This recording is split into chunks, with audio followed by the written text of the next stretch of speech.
11 তারিখ 7:30টার পর ঘর থেকে বেরিয়েছিলাম আর একদম লেটে ঢুকলাম, তখন বাজে 4:15।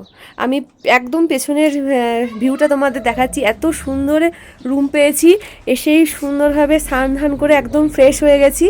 খুব খুব ভালো লাগছে। 5 তারিখ রাতে বেরিয়েছিলাম আর আজকে আমরা একদম পুরোপুরি লেতে। স্বপ্নপূরণ, সত্যিই স্বপ্নপূরণ।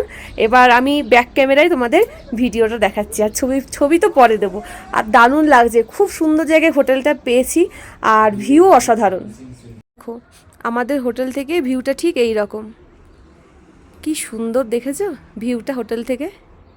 আর হোটেলটাও এত সুন্দর, একটা নিরিবিলি জায়গায় হোটেলটা, পরিষ্কার পরিচ্ছন্ন, মানে বলতে নেই। পরে কী হবে সামনের দিনে আমি জানি না। এসেছি যবে থেকে আজ অবধি যে কটা হোটেলে ছিলাম সেই কটা হোটেলই আমরা খুব সুন্দর জায়গায় পেয়েছি। হ্যাঁ, এখানে খাওয়া দাওয়ার সত্যিই খুব কষ্ট হয়। বাড়ি থেকে যবে থেকে বেরিয়েছি আজ অবধি এইসব জায়গায় খাওয়া দাওয়া সেরকম হয় না। ওই ছোলা বাটোরে হ্যানা ত্যানা রুটি এইসব ঠিক আছে, সব দিক করতে গেলে হয় না। খাওয়া দাওয়া তো পরে সারা জীবনই থাকবে, কিন্তু ভিউ, থাকা, খাওয়াটা না, শোয়া, ঠিক আছে, এইগুলো একটুখানি ভালো না হলে কিন্তু ঘোরা মানে ভালো হয় না। তো হোটেলগুলো দারুণ পেয়েছি, সেজন্য ঘুম ভালো হচ্ছে, দারুণভাবে একদম ফ্রেশ হতে পারছি, ভিউ অসাধারণ পাচ্ছি। আর কি চাই ঘুরতে এসে বলো তো? একদম কি বলবো, দিল খুশ হয়ে গেছে। তোমাদের সাথে ভিউটা দেখিয়ে দিলাম, একদম আমাদের হোটেল থেকে ভিউ।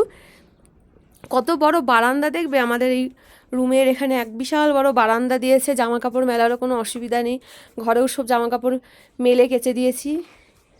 দারুণ, মানে যে একটা ঘুরতে এসে যে একটা হেকটিক ব্যাপার সেটা কিছু মনে হচ্ছে না।